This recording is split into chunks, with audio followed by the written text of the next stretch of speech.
Salam jumpa kembali dengan channel Dunia Fana News. Indonesia dan Malaysia merupakan dua negara yang mendominasi pasar CPO dunia.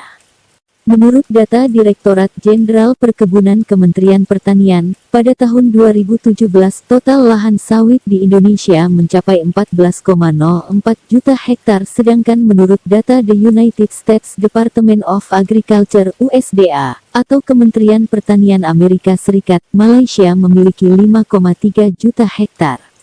Sayangnya, keunggulan luas lahan sawit di Indonesia tidak diimbangi dengan produktivitas lahan yang baik.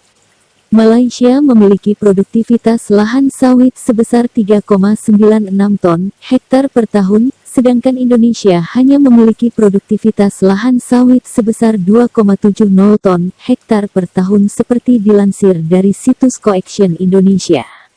Perlu langkah tepat untuk memajukan sektor perkebunan terutama kelapa sawit guna mengejar kemajuan negara tetangga Malaysia. Pemerintah Indonesia harus konsisten memberikan dukungan terhadap 4 hal pokok.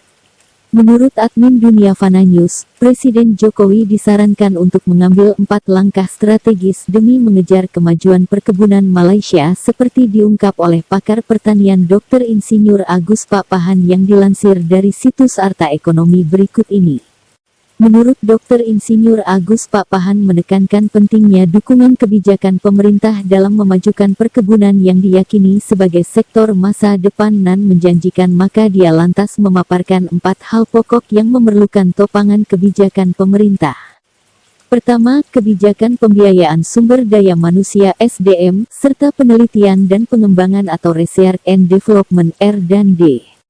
Malaysia menerapkan kebijakan SES, yaitu menyisihkan hasil ekspor sejumlah persentase tertentu untuk mengembangkan SDM dan R&D di bidang terkait.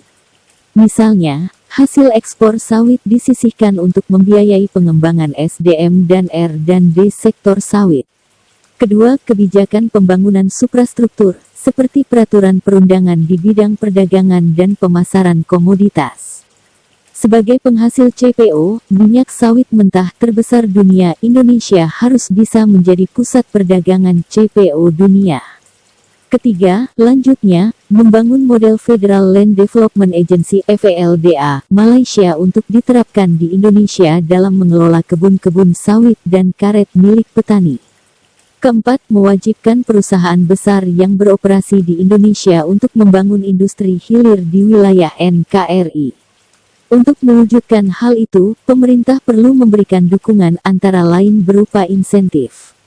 Apabila dalam waktu tertentu mereka belum juga membangun industri hilir, pemerintah membeli kebun-kebun itu untuk dibangun industri hilirnya atau untuk penggunaan lainnya.